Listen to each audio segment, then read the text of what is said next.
안녕하세요, 헤이맨입니다. 최근에 저희 구독자님이 외제차를 한 대 구매하셨는데 이 차량이 미션이 조금 문제가 있다라고 해서 일반 중고차는 한 달에 2,000km까지 엔진과 미션에 대해서 성능을 보장을 해주니 걱정하지 마시고 그건 알아보자 라고 얘기를 했는데 이게 생각보다 보증받는 게 쉽지가 않은가 봐요. 그래서 헤이맨이 바로 찾아온 곳이 40년 이상 쪽의 기술력과 오랜 시간 동안 오토미션을 고치고 수리하고 연구한 삼정 오토미션을 잠깐 와봤어요. 여기 대표님한테 중고차 성능 보증 관련해서 오토미션은 어떤 룰이 적용되는지 좀 궁금해서 대표님이 공부를 뭔가를 열심히 하시는데 네, 안녕하세요. 네, 잘 지내셨죠? 네, 안녕하세요. 구독자님이 중고차를 하는데 구매했는데 우리가 일반적으로 한 달에 2,000km까지는 엔진 미션 보증을 해주잖아요. 네, 검사할 때 그 누유를 체크가 안 돼 있으면 보증이 되고요. 그럼 일단 구입할 당시에는 누유도 없는 상태여야지 보증이 가능한 거네요? 성능 기록지를 자세히 보셔야 돼요. 그게 글씨가 되게 작아가지고 보기가 다 어렵거든요. 근데 어쨌든 그런 누유 부분에 체크가 돼 있는지 그런 것들은 확실하게 보셔야 되세요. 외제차 관련해서 연락이 좀 종종 오나요? 예, 저희가 전보험사 대상으로 다 거래하고 있고요. 그 흔한 케이스가 보통 뭐예요? 일단은 다 미션 쪽 문제라고 오시는데 제일 흔한 게 이제 변속 충격 같은 것들 오시는데 저희가 점검을 해보면 변속 충격이 정말 문제가 되고 고장인 경우가 있는 반면에 그냥 그 차의 어떤 특성? 외제차도 차종마다 네. 이렇게 미션 변속될 때 충격이 좀 있는 차량들이 예, 있나요? 특성적으로 좀 있는 차량들이 있어요. 그래요? 어떤 차가 그래요? 보통 좀 사륜구동 차들 있지 않습니까? 예. 요즘에는 이제 SUV 말고도 그 승용차들이 사륜차들이 많죠. BMW 엑스드라이브 이런 차들이 저단에서 차 막히는 길에서 가다서다 이렇게 동력이 전달됐다 끊어졌다 할 때 그때쯤 이렇게 퉁퉁거리는 느낌. DCT 미션이면 DCT가 아닌데도 아니어도 아닌데도 그래요? 사륜차들은 좀 이렇게 구동 전달 과정이 좀 복잡하기 때문에 거기서 오는 좀 기어 유격감 이런 게 좀 있어요.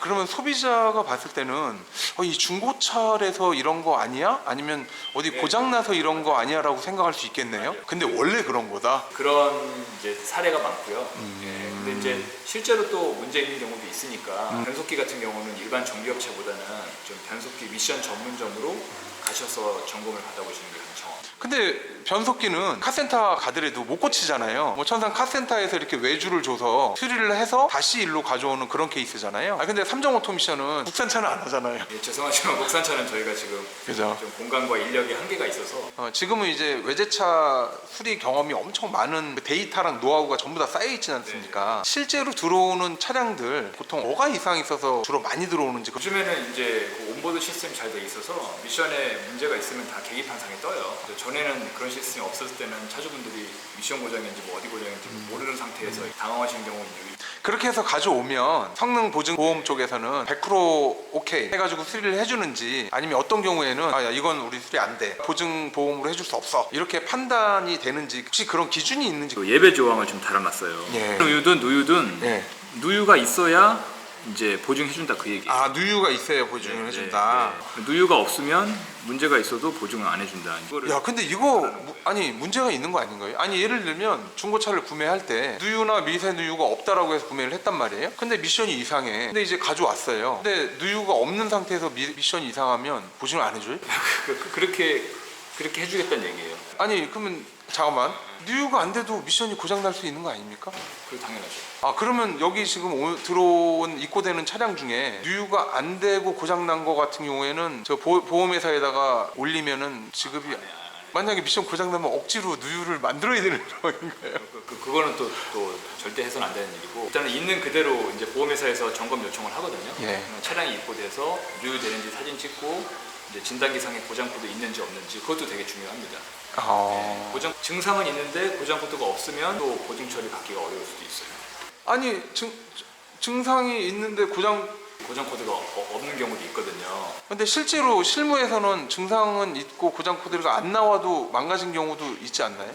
많이들 그렇죠. 거의 절반 이상 그렇게 돼요. 야, 이거는 조금 애매하구나. 미션에 분명히 증상이 있어요. 예. 근데 고장 코드도 없고 예. 누유도 없어. 예. 그러면은 보상 받을 수 있는 확률이, 그러니까 이거 뭐 100%는 아닌데 예. 보험사에 따라 다르고 담당자에 따라서 약간 좀 미도리가 있어요. 보험 이제 적용받을 수 있는 확률이 많이 떨어진다고 보시면 돼요. 그런 컴플레인을 고객들이 막 저희들한테 막 위탁받은 업체로서 점검해서 사진 찍고 점검받은 내용을 보험사에 전달해주는 거기까지가 보험 처리가 되냐 안 되냐는 보험사에서 결정하는 거기 그죠. 때문에 그거는 이제 여기 보시면은 이제 변속기 내부에 이제 어떤 부품들이 이제 보증이 되는지 예. 이렇게 이제 표시해 놓은 게 있거든요. 근데 뭐 유성 기어, 뭐 디퍼런셜, 유온 센서 이런 거 고객님들이 써놔도 사실은 이게 어떤 부품인지 잘 모르시잖아요. 그죠, 모르죠. 이걸 어떻게 알아요? 이거 열어보지도 않았는데. 그렇죠. 보험 담당자들도 사실 이 표현들이 좀 어색하고 잘 몰라요? 예, 이런 것들 실물을 보여드리면서 예. 예, 여기에 표시되어 있는 게 이런 부품이고 그런 것들을 저희가 좀 정리하는 그런 영상. 아니 일반 고객은 미션 이상에서 의뢰를 맡기면 그 안에 뭐가 고장난지 모르잖아요. 그럼 실제로 열어봐서 여기 해당 사항 있는 지금 자동 변속기는 네네. 토크 컨버터, 변속기 케이스. 네. 이제 케이스는 뭐 깨지기 전에는 잘 모르겠네요. 그렇죠, 그렇죠. 네, 유성 기어, 디퍼런셜 기어, 유온 센서, 컨트롤 밸브. 성능 상태 점검 책임 보험에 대한 Q&A가 있거든요. 여기 보시면 상세 페이지에 미션 제어 컴퓨터는 사실 이제 비보증이에요. 왜냐면 성능 검사할 때 점검이 불가하다. 그래서 이제 기본적으로 비보증인데 이 뒤에 가보면 밸브 바디와 일체형인 경우에는 또 보증. 컴퓨터가 밸브 바디하고 일체형인 경우가 있고 예. 미션 외부에 이렇게 장착되어 있는 또 분리형이 있잖아요. 그러니까 정확히 얘기하면 TCU가 미션 안에 들어가 있는 경우가 있고 미션 밖으로 빠져 있는 경우가 있는데 그러면 미션 안에 들어가 있는 경우에는 보증을 해주고 맞아요. 미션 밖에 들어가 있는 건 보증을 못 해주겠다. 근데 요즘 나오는 대부분의 오토 미션들은 다 미션 안에 들어가는 거기 게. 안에 들어가 있죠. 그래서 근데 담당자들이 실제로 이제 외제차도 차종이 되게 많잖아요. 그 얘가 미션 밖에 있는지 안에 있는지 아나요? 모르죠.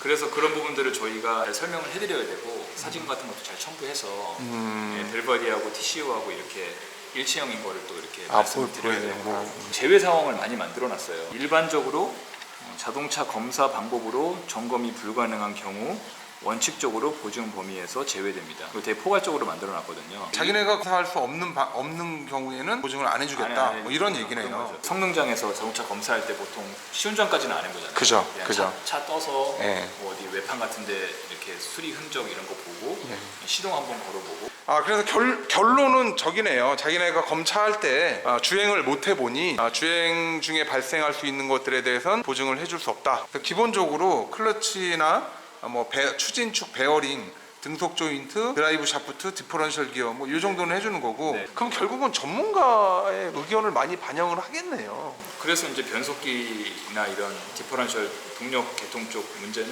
네. 반드시 처음에 점검 시부터 미션 전문 업체에서 받으셔야 돼요. 일반 저기에서 받으시면 본인들도 이게 되는지 안 되는지 몰라서. 근데 미션 전문가한테 요거 보증을 받게 되면 아무래도 좀 더 될 확률이 높을 수 있겠네요. 그렇게 되면. 일단 정확하게 좀 진단을 할 수가 있고 근데 보험사에서도 이제 좀 신뢰를 해주죠. 그러겠네요. 중고차 구입 후에 어쨌든 한 달에 2,000km 안에 미션이 이상이 있는 걸 발견을 해야 되잖아요. 근데 일반인들은 솔직히 잘 모르잖아요. 그래서 그 안에 혹시 이상이 있는 거를 알 수 있는 방법이 있나요? 무조건 전문점이나 기계에 물려봐야 아는지. 한번 장거리를 가보시는 것도 좋은 방법이에요. 차가 시내에서 단거리만 운행할 때는 증상이 안 나타나다가 그 증상이나 그런 것들이 나오는 차들이 있거든요. 아니면 뭐 언덕을 올라가 보거나 그렇죠. 내리막길을 내려가 보거나 가속을 좀 한번 세게 해본다거나 해보시면 시내에서 그냥 이렇게 일반적으로 다닐 때는 못 느꼈던 증상들이 나올 수 있으니까. 그러겠네요. 왜냐면 시내 주행 같은 경우는 RPM이 솔직히 많이 해봐야 뭐 2000에서 2500 RPM에서 부드럽게 시속 50km예요 시내는. 그러다 보니까 뭐 그런 증상이 안 나타날 수 있는데 지금처럼 약간 하드하게 뭐 급가속도 해보고 급정거도 좀 해보고 오르막길도 좀 가보고 내리막길도 가보고 장거리 주행도 해보면 아무래도 미션이 한계치나 그 위에까지 좀 작동을 하기 때문에 얘가 어디가 아프면 아프다라는 걸 얘기를 해줄 수 있다라는 얘기군요. 그 우리 어렸을 때는 스트롤 테스트라고 해가지고 사이드 브레이크를 잡아놓고 드라이브에 놓고 악셀을 밟아보잖아요. 혹시 그런 것들도 약간 유효하게 작용을 하나요? 아니면 뭐 요즘은 전혀 해당 사항이 없나요? 엔진 출력이 좀 딸린다고 판단이 되시거나 예. 아니면 변속기가 좀 슬립한다고 판단을 했을 때 예. 진단기 이상도 안 나오고 명확하진 않지만 둘 중에 어디에 문제가 있을지 좀 명확하지 않을 때 하는 시험이거든요. 스타 테스트라는 게. 그래서 엔진 힘과 미션 힘을 이렇게 겨루는 5초 이상 지속하면은 이제 엔진 미션에 무리를 줄 수 있어요. 이제 5초 미만으로 정상적인 거는 RPM이 2000에서 3천 사이에서 그 유지되는 게 가장 정상적이라고. 따로 영상을 하나 만들게요. 요거는 모르는 분도 많거든요. 모두 많은데 이게 좀 조심스러운 게 노후된 차들은 나가죠. 하다가 엔진이나 아니 그런 부분도 얘기해 주면 돼요. 그러니까 중고 자동차 구입 후 성능 보증에 관련해서 오토미션 보증은 이렇게 받는 거다라고 명확하게 오늘 설명을 해주셨고요. 마지막으로 혹시 당부할 얘기가 있나요? 아니면 AS 기간이 있으니까 네. 이 안에 잘 점검하셔서 이게 뭐 하루가 지나거나 1km가 지나도 아예 안 되는 거죠? 칼이거든요. 어떤 분들은 진짜 막 지났는데 이제 증상 같은 걸 발견하셔서 전에부터 있었는데 예. 신청을 못 하시는 분들이 있어요. 그러면은 그냥 다 자비로 하셔야 되는 거기 때문에. 이게 그 책임보험 보증사에서 지정한 정비 공장만 가야 되나요? 아니면 자기가 선택해서도 갈 수가 있나요? 보통 지정을 해주는데 네. 요즘에는 고객님이 원하시는 곳에 가서 점검받고 아마 점검은 이제 지정해주는 거에 대해서 해야 되는데 네. 작업하는 거는 본인이 원하는 데서 할 수 있는 걸로 알고 있습니다. 요것도 참고하면 좋네요. 네. 오케이, 고맙습니다. 네.